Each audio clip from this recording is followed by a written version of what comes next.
Yeah, thank you to everyone for joining in. Just to give you an idea of the structure for this webinar. So Rebecca and I will each be presenting for about 10 to 15 minutes. And then we have a couple of questions at the end.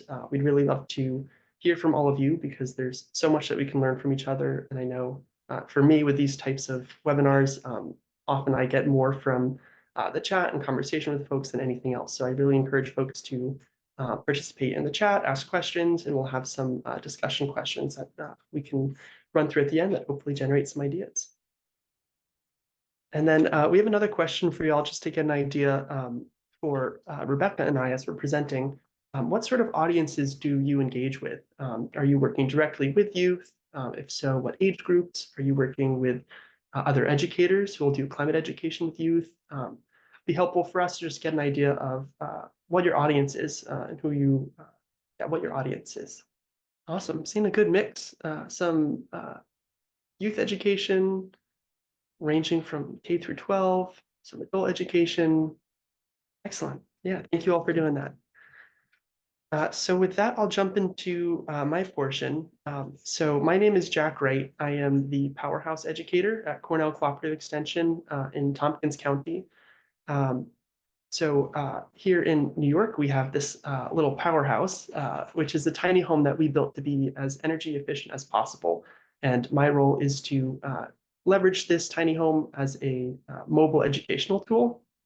So the PowerHouse is really focused on energy education, especially residential energy education, which of course ties in very closely with carbon emissions and climate change.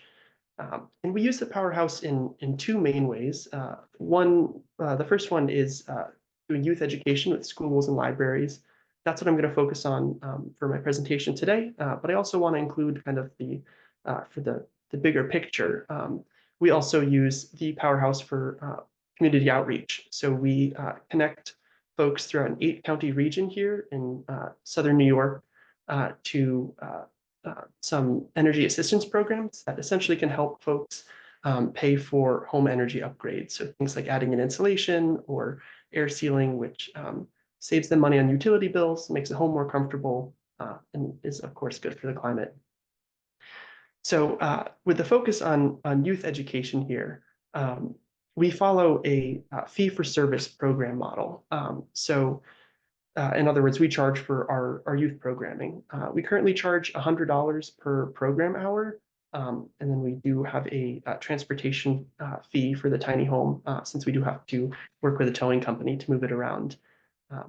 And I'll mention, before I get too far into this, I'm sharing all of this not to encourage you all to start your own tiny home education program, but more so to share some of the specific aspects of the work that I do with the PowerHouse in the hope that it inspires or sparks some ideas for you all in the climate education that you do. So with the PowerHouse, we'll do youth education for grades kindergarten through 12th grade.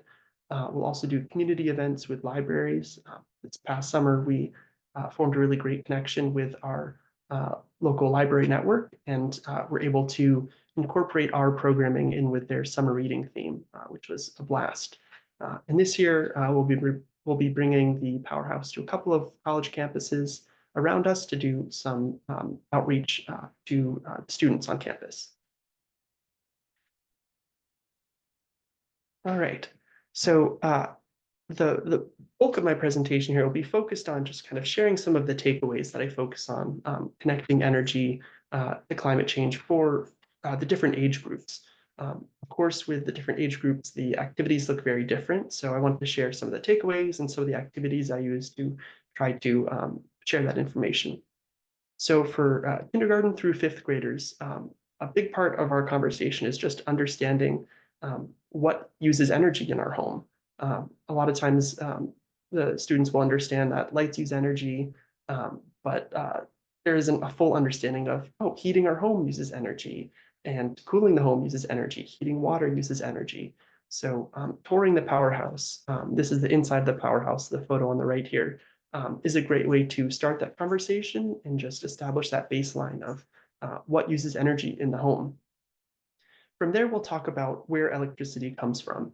And this is something that I really enjoy doing to tap into more of a systems thinking perspective, to understand that our energy comes from somewhere.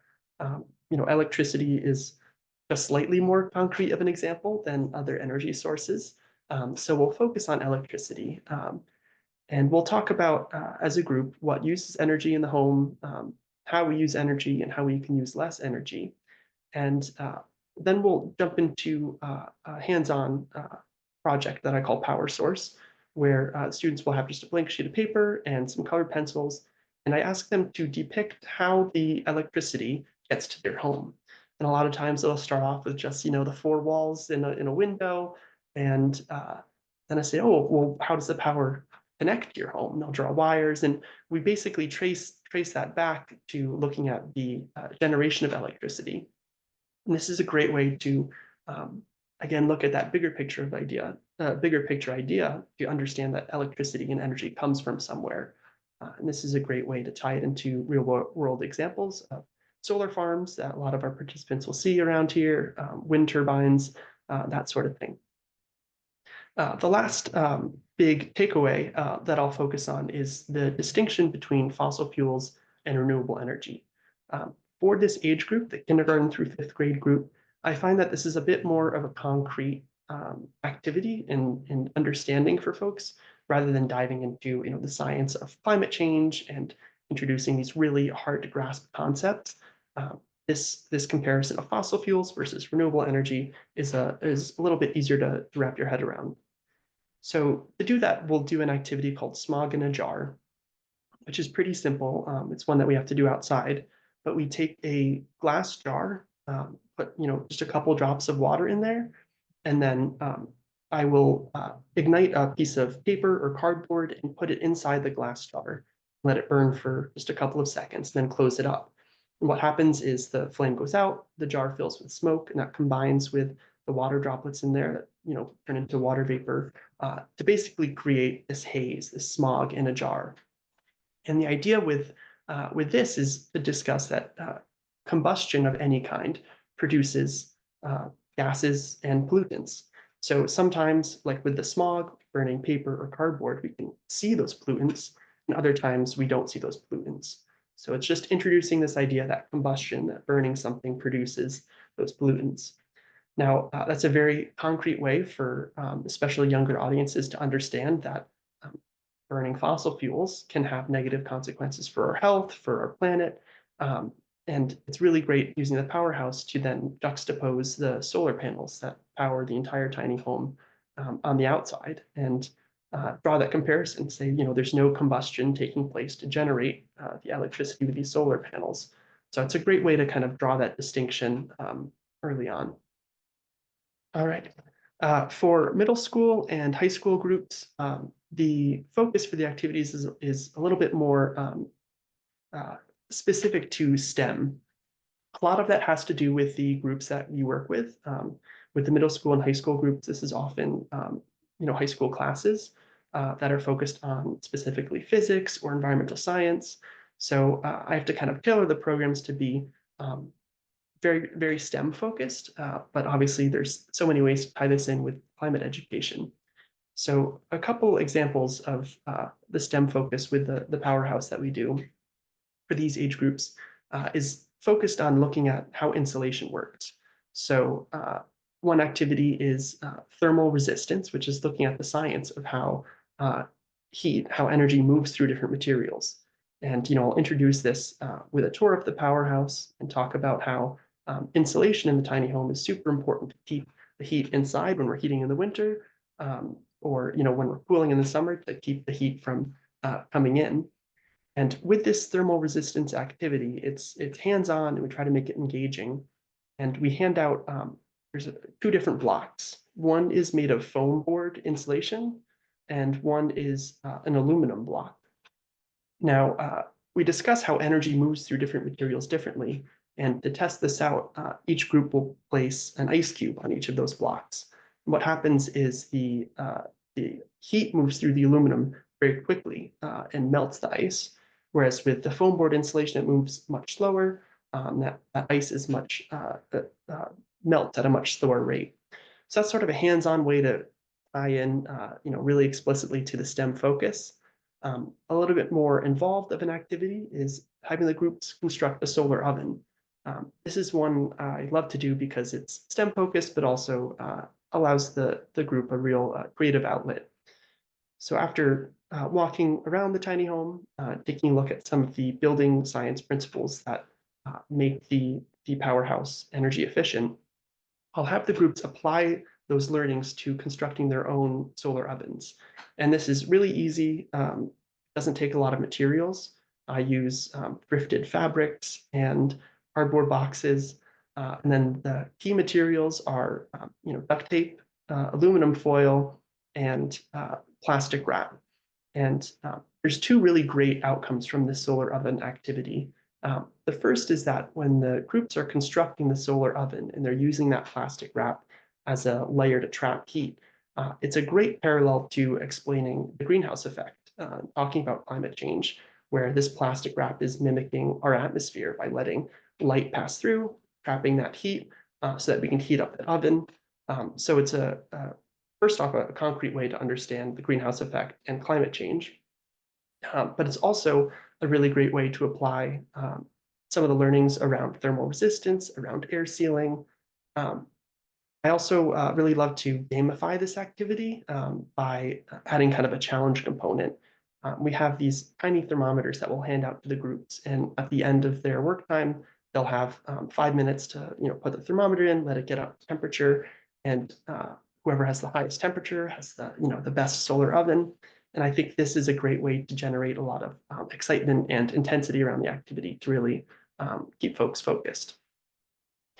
So I've mentioned a couple of times with the middle school and high school groups, it's very STEM focused in the activity, but it's really important to me as an educator working on climate change to also tap into the social aspect of it. So even with these groups, I'll discuss the human impact of climate change that groups can experience, but I'll also specifically highlight the disproportionate impact of climate change on low-income households, communities of color, unhoused populations, and a number of other vulnerable groups. I wanted to highlight that because I think that's a really important part of the work that we can do as climate educators, is really showing that climate change does not affect everyone equally. All right, so I got just a couple of other things I wanted to mention here. These two principles that I've listed, action knowledge and effectiveness knowledge, are two guiding principles that I use in developing curriculum and developing activities. And I think I want to share these because I hope that it might be helpful for some folks. The idea with action knowledge is it's sharing what you can do about something. So with this example, what you can do about climate change.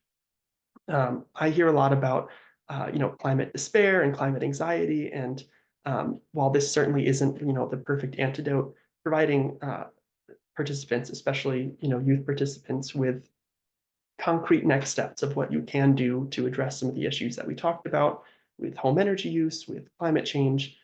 I think that's really important. Of course, the big caveat there is this balance of individual action versus the structural change that's needed.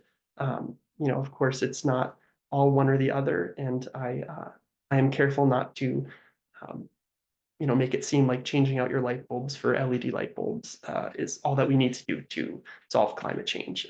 It's a much bigger challenge than that. So it's a way of trying to provide concrete next steps while also not simplifying things too much. The other principle that is important to me to include is effectiveness knowledge. And this is basically identifying what's most effective, what has the biggest impact.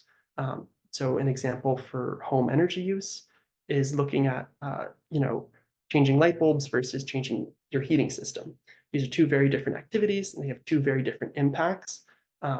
And that's something that I want to, when I'm doing lessons with folks, I'll talk about what the most impactful thing is, so that there can be an understanding that different actions have different impacts to varying degrees.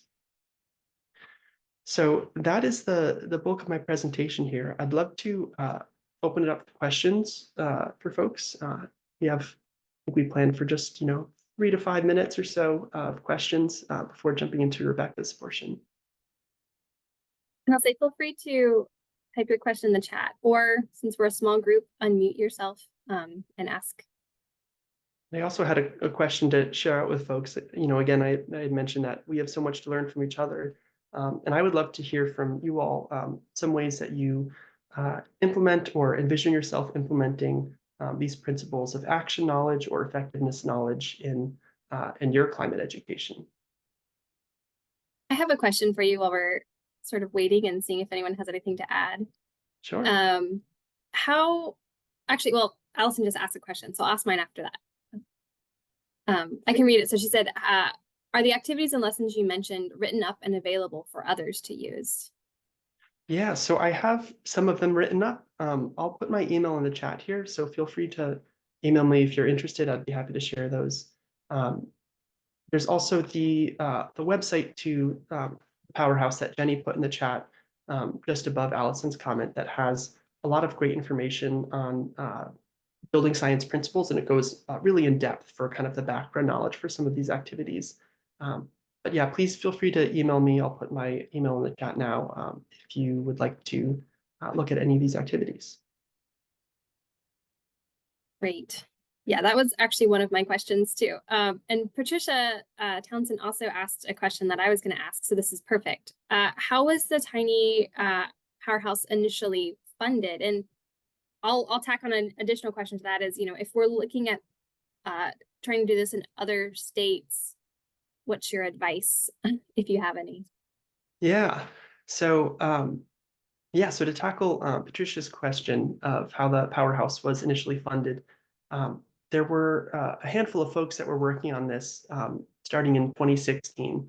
And my understanding is there's a patchwork of funding between a private philanthropic organization that's local to us here, as well as NYSERDA, which is the New York State Energy Research and Development Authority.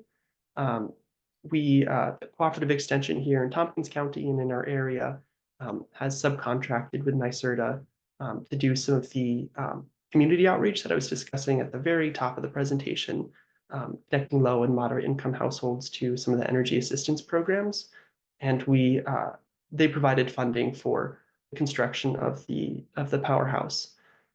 I will also mention we had a lot of volunteers that helped out that are all listed on the website. So it was a real community effort to pull things together. And Rebecca, I'm forgetting your question already. What's your advice to other states, to start something like this, given what's your wisdom that you can pass on to us? Yeah, I'm not sure about wisdom, but I think that energy is an interesting way to connect folks to climate change because it's something that everyone uses all the time, but I also think there's not a lot of awareness around it. So for classroom teachers, there's a lot of ways that you can tie in energy education and climate education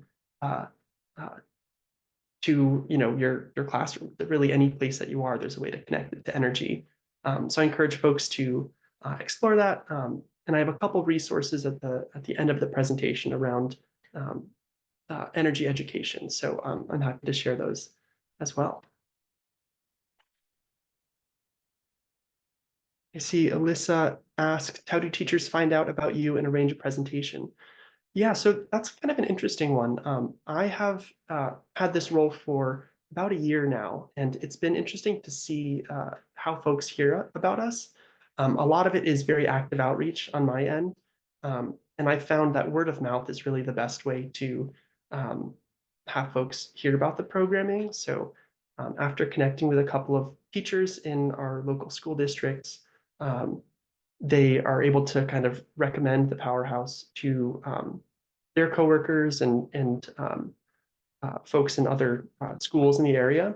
So, I guess the combination of initial outreach, a lot of me trying to just sending emails, cold calls, that sort of thing.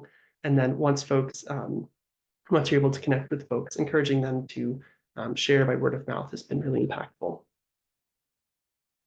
Great, and I see Amanda's question. So we'll do this one, and then Rebecca will jump over to your presentation. Amanda asks, especially when working with youth, it is important to try to minimize climate anxiety.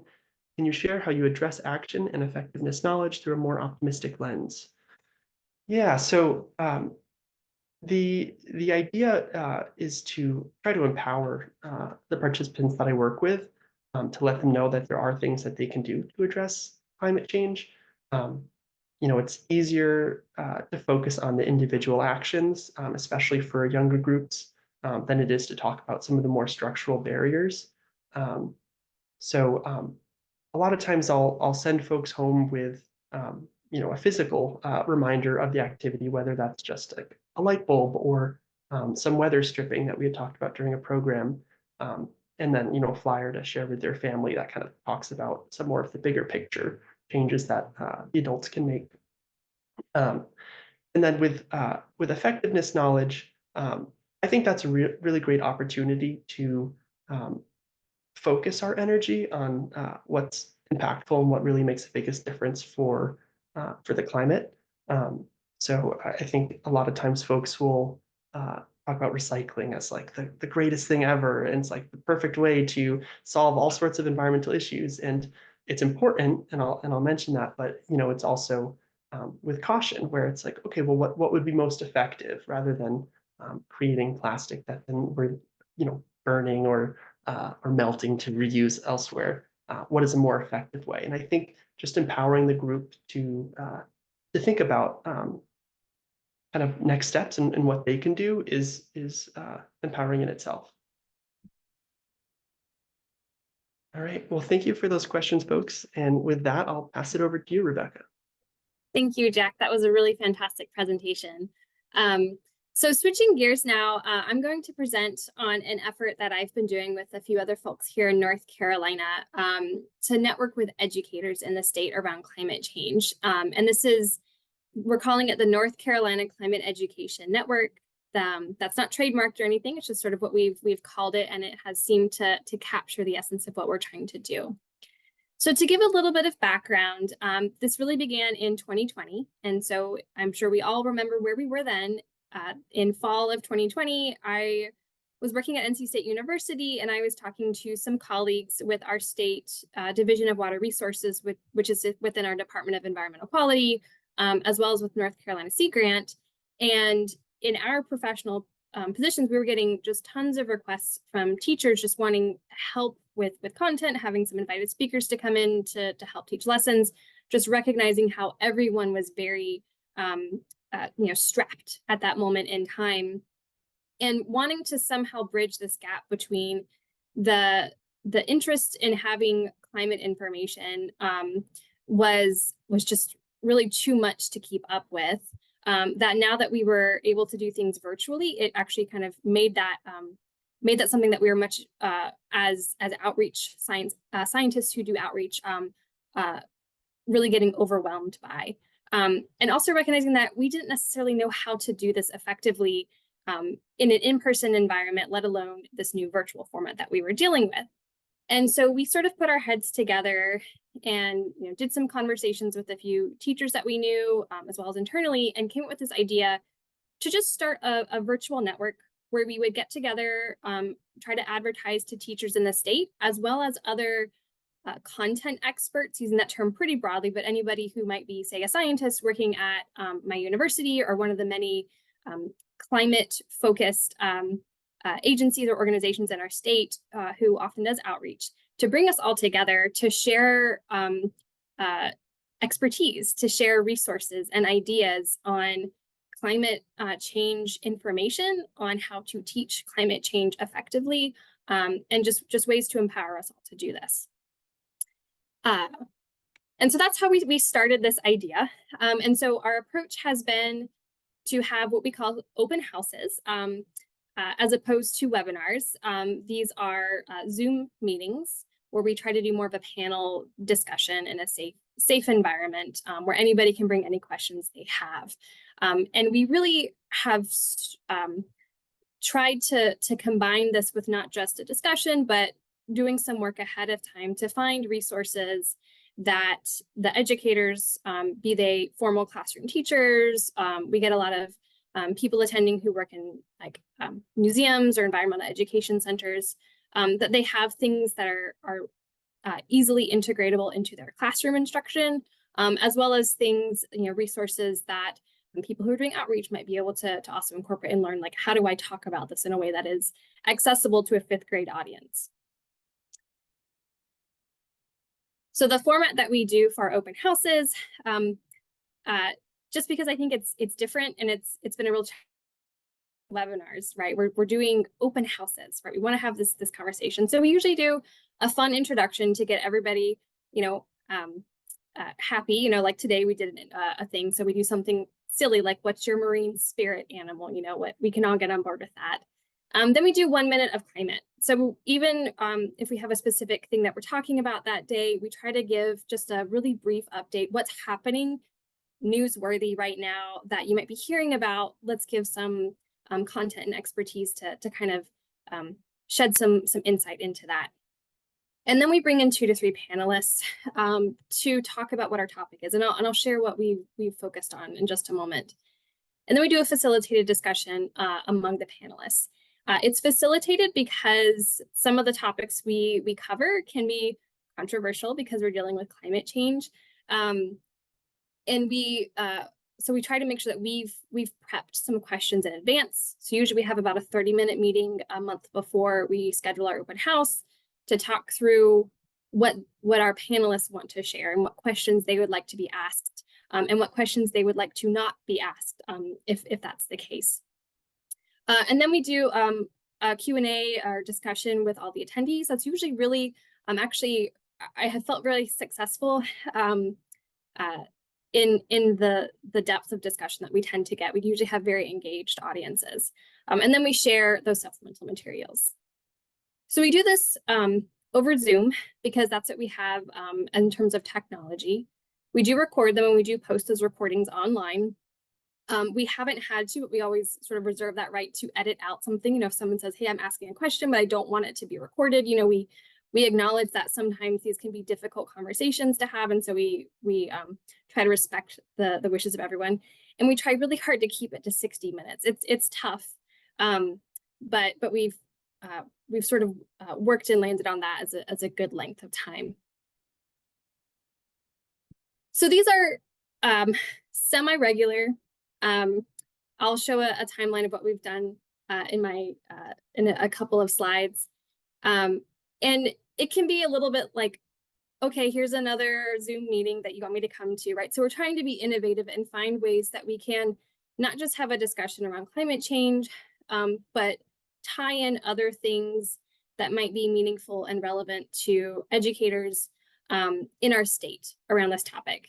And so this is where we've, being from a university, the land-grant university in our state, as well as the Sea Grant University, and the Division of Water Resources, we have a lot of capacity in some ways to do some interesting things. And so I've been really happy. We've been able to combine our open houses with contests, where we've done 2 now. The first was just sort of a general art contest. And then the second was trying to get people to do data and art in their contests. We've also varied the speakers and the topics, trying to reach through those networks that we have because of our positions to start to do things that are really different, and maybe not what you might first think of when you think of climate change. And then trying to alternate what we're calling conversations with panel discussion. So instead of bringing in invited speakers, just doing a much more informal kind of climate and coffee, just let's talk and see where you are with teaching this subject.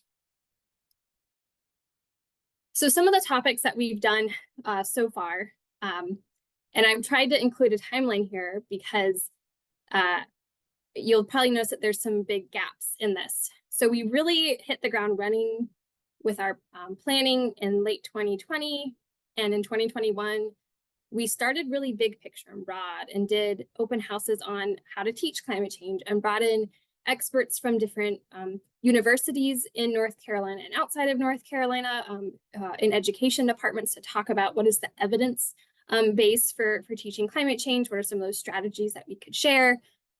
We did some on the atmosphere. So just what is kind of getting to that really basic science of talking about climate change from an atmospheric composition and structure point of view, talking about climate reports like the National Climate Assessment or the Intergovernmental Panel on Climate Change. We had authors of those reports come and talk to our teachers, and it was really nice to have people in our open houses who had never had the opportunity to talk to somebody, or this was their first time learning about these types of reports in detail, just be able to directly engage. And that was what we were really hoping for. We talked about hurricanes, but really tried to tie it to what is their impact on the ecosystems that we have in our state. So we started to, at this point, really try to turn and say, well, what's something really specific to North Carolina? We want to try to make this something that, if we're talking about climate change content, that the educators and the content experts who we have coming to these open houses can look out their windows and bring that into the discussion with their students.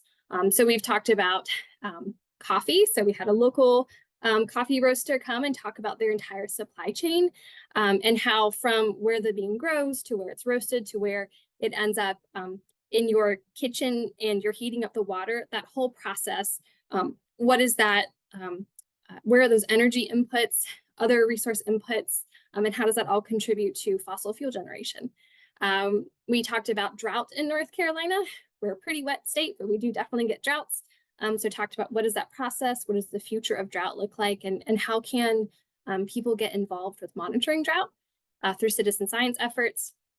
Some new educational efforts around extreme heat, mapping heat islands. Heat is a really big concern in our state right now. And so this really just tied in very nicely with some of the other efforts that are happening with our state government. And then this November, we did a talk on ocean acidification, which was really exciting. And then it led right into, we're actually planning to do an open house tomorrow with the subject of aquaculture. And so we're starting to try to really bring in things that are, might be a term that we might associate with climate change, like ocean acidification, but then also trying to talk about things that maybe people are just curious about. And now we can also try to bring in that climate component. So that's what we're doing tomorrow with aquaculture. These are free. They're open to anyone. It is North Carolina focused just because that is where we are. And that is one of our goals. But we do have attendees coming from California, from the Midwest, joining some of these, watching the recordings afterwards. So it's we're hoping to try to make this something that is meaningful, even if you aren't here. So if you would like to join, we would love to have you tomorrow. I wanted to also share just some of the things that we've tried to accomplish with bringing in other ways to engage educators and their students, as well as just more broadly trying to distribute through our various social media or blogs or other types of listservs that we're a part of, to say, hey, get involved with climate education. Even if you aren't necessarily like if you don't think of yourself as an educator or even as a student, you can get involved with some of these contests and challenges that we have. And so in 2020, we launched the What Does Climate Resiliency Mean to You art contest. We allowed written or more traditional, like paintings and drawings types of artwork into this. And I just included 2 poems here. One of the things that was really perhaps shouldn't have been a surprise to me, but it was a surprise, is that a lot of the entries were really quite sad.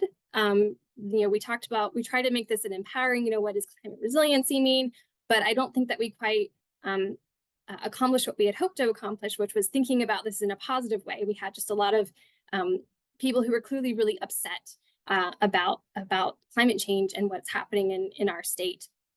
And so we, in our conversations during the open houses, tried to just, be a little bit better about thinking about this in a way that can be empowering, but acknowledging too that we aren't necessarily the ones who are able to bring all of that expertise. In our art contest, we were inspired by some things that we had seen in bringing together data and art, I think was the previous National Climate Assessment included this on the cover. And so we created a contest for K through 12 students broken into different elementary, middle, and high school categories, asking, giving instructions on finding data. It could be any kind of data, but just needed to relate to this broad umbrella of climate, to create art using it, and how they use that data in their artwork was really open to broad interpretation. And then we did some judging, and they won prizes. It was, a certificate and like a T-shirt and a ring gauge. It was nothing huge, but just to acknowledge that it was there. And then this was linked to an online map, so people could look at their submissions as well as the submissions of everyone else. And so this is online. I saw Jenny linked to the poem contest. I'll link to the art contest. So here's just one of the entries. They utilized temperature data in it. We saw some really interesting ways where students were bringing in local climate data to connect it to their lived experience. So walking on the sidewalk in Los Angeles and comparing that with annual average temperatures or snowfall in Wilmington, North Carolina. Also some neat ways that students started to engage with data and see it as something cool. That data could be interesting and doesn't just have to be, something that we deal with in math and science class and then move on. So that's been nice. And I think that there's a lot more that we could maybe mine out of this art contest and challenge, and look forward for ways to engage and bring it more into what we're doing. So we've been trying to, as we run this network and hold these semi-regular open houses, figure out ways to measure how are we doing. And so we do have an evaluation form that's pretty short that we send out after every open house, but our response rate is abysmal. It's about 20 overall for all the open houses that we've done. When people leave our open houses and resume, we get an awful lot of thumbs ups. Thank you so much. I can't wait to use this. We also just perceive a lot of high engagement based on the level of interactivity and discussion that we do get during the open houses, but it's been a challenge to evaluate, what are people getting out of it. We do look at, we have a registration form for every one of these. We do track, who is signing up, where are they coming from. And, on average, we have about 63 people who register for an open house, and then about 12 to 25 within that range is who actually comes and attends. And my experience with running, various webinars and other types of Zoom events is that it's pretty typical to have, a 30 to 50% attendance rate compared to the registration rate. And then we do have a range of organizations of people who register.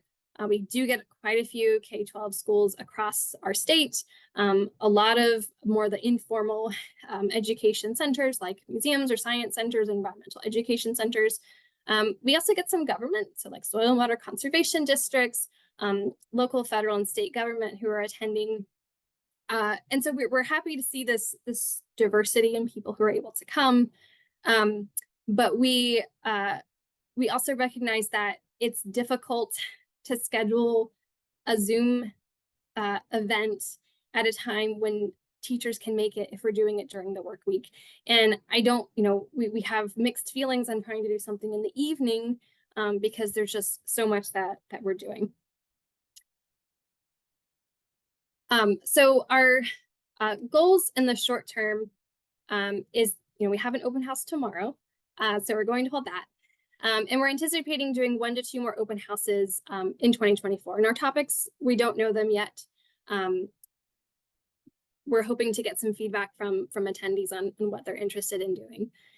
Longer term is trying to find a way to make this more sustainable. So we're trying to find ways to link educators and sort of the climate experts in our state to find ways to just engage around climate change and climate change education. And we've had a lot of really positive engagement with that. Every time we talk about this idea with somebody, they're really excited about it. But there's just 3 people who are running this. And we had a huge hiatus when I showed that calendar for almost a year. And that was because I had a child and I couldn't really work when I was on maternity leave and coming back. And so it's really difficult when it is just a small group of people and we're trying to do this in some ways just kind of unfunded. And so we've looked at ways to bring in more people, but there is kind of a, at what point is it too many people planning it and you have too many cooks in the kitchen, right? Trying to find funding but also trying to just understand internally, what would we want to actually fund? Perhaps it's an intern, a student intern who could help really run with this. And then finding ways to actually grow that network part of the network. We've held off on creating like a listserv just because it's another thing to manage. It's another email that people get pretty regularly, and have really focused on that more in-person live engagement that we get during open houses. But we also know that that's, that may not be meeting all the needs. And so we're trying to find ways that we can continue to grow and expand this. So that's what I have for my presentation. We'll take some questions here, and then we have some questions that Jack and I have planned for you. I didn't type out my question on the slide, but if anyone has any insights on running a similar type of network, I still feel like we're very much in the early stages of seeing if this will work and if it has that longer term sustainability. The fact that it is a very small focus on our state, I think, is a real strength of this, but it can also be a weakness in terms of capacity. I'll put those links in the chat right now before I forget. If you would like to register for tomorrow's open house on aquaculture, here is that link. If you'd like to learn more about the North Carolina Climate Education Network, I'm putting that link in the chat right now. And then I don't think it was posted. Yeah, here is the link to the Climate Data and Art Challenge. There's some really fantastic artwork that students and adults have submitted. I'm pretty blown away by. So I see a question from Allison. Are youth attending the meetings or just adults? So, we don't restrict it, but we have advertised it to educators and content experts. So we are getting, our attendance has been adults. We have considered ways to invite students and just haven't found that to be like really within what we're trying to do. We're really trying to make this more of a for educators by educators type of network. Let's see. And then we have a question by Ela on, you're both doing such valuable work. How do you ensure your programming is accessible to students with various disabilities? Or do you have some examples for how others can do this in their climate work? So I will say we haven't really directly addressed anything like that in ours. When we do have resources we are sharing that could use, we try to have an eye towards it, but it hasn't been integrated into our network. It probably could be. And we are, focused on educators, but knowing that they are going to then be working with youth. Yeah, and I can share for my programming with students with various disabilities. It's a really great question and something that's really important to be mindful of, especially with my work with the PowerHouse. When they built it, this wasn't a consideration, unfortunately. So the doorway in is not ADA accessible. It's not wide enough for wheelchairs to go through. So it takes a lot of pre-planning. So I'll reach out to groups that I've scheduled with and say, hey, is there anyone that might have challenges going up a couple of steps into the PowerHouse, and then adjusting the programming accordingly to make sure it's accessible and can be beneficial to everyone. So it's really important to be mindful of that. I appreciate that comment. We also have a couple questions at the bottom from Eric. If you want to read those regarding what efforts you've made to make your outreach more culturally responsive. Are you including voices that are often marginalized, traditional ecological knowledge? Also mention words like spirit animal aren't culturally sensitive unless you're working with an all Indigenous audience. Yeah, thanks. And I would just like to say thank you for that comment on the spirit animal. I wasn't aware of that. I fully acknowledge that I should have done my research, and so I will make that change before we do our open house tomorrow. In terms of making our outreach more culturally responsive, you know, we're trying to do what we can. We recognized early on, at least in our climate education network, that a lot of the voices that were coming were what you might expect if you picture in your head who is a climate scientist. And so we've strived to find voices that are different, that aren't the traditional kind of older white male. We haven't always been successful. It's a goal that we have, but in terms of a formalized way to measure that and make sure that we're doing that, it's been a challenge. Great. So we do have some questions that, you know, this is I think doing education around climate is something that we all do better together, right? We can all learn from each other. And so we wanted to pose some questions to the group today and just get your thoughts or your answers to them so that we can improve our own programming. And so one of the first ones is, you know, what's holding you back from realizing your educational programming dream? I'll speak for myself that with this climate education network, you know, we had grand visions for what it would be, and it's been a challenge to implement, but we're still invested in trying to see if we can make this work. And so some of our challenges in holding us back is just the capacity and knowing that we can't do everything. So trying to find ways to make it work. Any thoughts from the group? We welcome people to share their video, right? Like, so this is an open and active. We get to meet each other and think about how we can work together. I'll speak up for a second. I think to Rebecca's point, the typical response of funding and staff capacity are two of the things. But I think I work at NC State University, and so one of the things we're noticing lately is how to get people engaged and participating and showing up in person again. You know, I think we're offering some great programming, but it's hard to get them there, right? And especially in this context of reaching out to youth, you know, schools are those primary contact points, but teachers are stretched as it is. So there's several different right potential constraints, but I think those are some that we're seeing. Thank you for sharing, Amanda. Yeah. And if anyone else is experiencing that challenge too, and you have insights on how to overcome it, this would be a great space to talk about that. I will say at Cornell, one of the things that we're trying to do is we're trying to help people change their job description so that they are allowed to work on climate, so they can connect food system with climate, they can connect livestock with climate, home energy building with climate. So just a small shift, just even allows someone to give 10% of their time to why working with livestock or why energy efficiency is connected to climate. And I think that's a kind of an internal empowerment activity that we're trying to do. I mean, that's logistical. That's not actually getting to this educational programming dream, which I love this question, right? I mean, it's a rich question, and I'm sure I would love for us to think about what is this dream. We do have a couple of comments.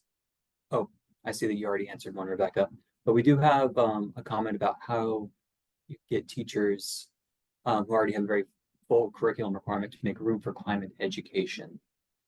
I don't know if you can speak to that one way or another. Yeah, I can speak to that one.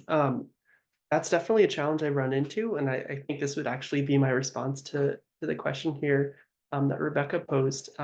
It's really hard to form these relationships with teachers when they have so much that they already have to focus on. climate's often just kind of pushed to the side.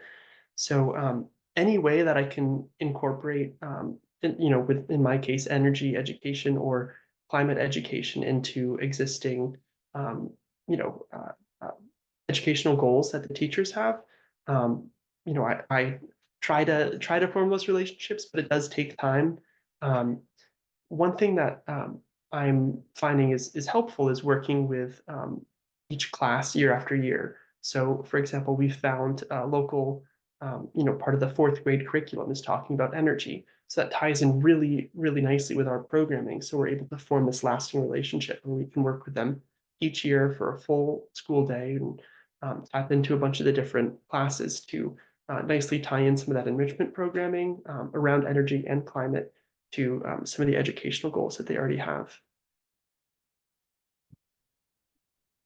And I'm just going to jump on. So I'm at Rutgers University in New Jersey, and New Jersey recently introduced climate change education standards through K through 12 education. And even with that kind of mandate from the top down, our teachers are still finding that same kind of balance. How do they actually make room when they have so many other things that they have to take care of as well? So it's a very widespread problem, even in areas where climate change education is ostensibly being supported. Yeah, and I'll just jump in and add to that that's where we've tried to find other topics that teachers might already be teaching and trying to make that connection to climate for them, so that they can then, as they're teaching about something else, and here's that connection to climate change, and connecting it to the standards, right? Is these top-down mandates can be difficult. I do want to just acknowledge that it's 3:57. And we do have great questions coming in the chat, but I wanted to give an opportunity, knowing that we're going to be wrapping up soon, to just quickly talk about upcoming webinars, and then in the remaining few minutes we have, hopefully we can get to the remaining ones. Jenny, I will hand it to you just to quickly talk about these. So we have 5 workshops total so far scheduled for this spring on the 4th Wednesday of the month. They're 1 hour long. They start at 3 p.m. EST. All the planned events are at this website, and all of the recordings will be placed there unless the speaker does not want to be recorded, and we have a few people who do not wish to be recorded. We're trying different formats. Let us know what works for you. And how we can improve this process. And we're already seeing some suggestions in the chat on things that we can do differently. Next slide. So the next group is on March 27th, and it's about storytelling. One talk is how to build data literacy skills in your climate change program. The next is interdisciplinary approaches to discussing climate change from James, who is on the talk today. And climate change STEM education for tribal youth is also happening. So this is just our attempt to have 3 different speakers from 3 very different vantage points, all talking about different ways of using and engaging storytelling around climate. There's the DIY self-guided climate instruction, which is a completely different format on the 24th. Then on the 22nd, we have 2 or 3 speakers talking about co-created materials with different communities. And then on the 26th, we have 3 different speakers talking about aging and climate change. We hope to build out more materials and more ideas. So by all means, share the topics that you're interested in. And more importantly, share the people that you wish to speak. As we are voluntary, becomes quickly difficult on how to engage people without being able to pay them. So we invite as many voices to participate, and we will try to curate groups of 2 or 3 so that we are always cultivating different vantage points on similar topics. Again, we're a voluntary organization, and what we're trying to do is we're trying to share resources across the nation so that we don't all have to make up these materials ourselves. And one of our other goals is to share different resources at the end so that you have those in order to jumpstart whatever topical campaign that you are thinking. So for example, this group came up with these resources for sharing. Yeah, thank you. Yeah, and there are a couple questions in the chat that we can respond to, but I know we're past 4, so if folks have to take off, we completely understand. I saw Allison had put a question in the chat. Have you heard of schools doing energy audits and renewable energy potential study for their school buildings in the classroom? That's something I've heard a little bit about through more local, some local schools that are working on this around me. I don't know too much about student involvement in that sort of thing, but I know that there are, at least in New York State, a number of programs available to schools to really do this kind of larger scale energy analysis. I think it's great. It's a great way to involve students if possible, but it takes a lot of administrative willpower from the schools, just from the one example that I know that's working on this now. Any questions? I saw we had a comment from Lynn in Washington State, and I want to follow up and see if we can look at those resources for master gardeners as a model. Any other comments or questions from those of us who are still on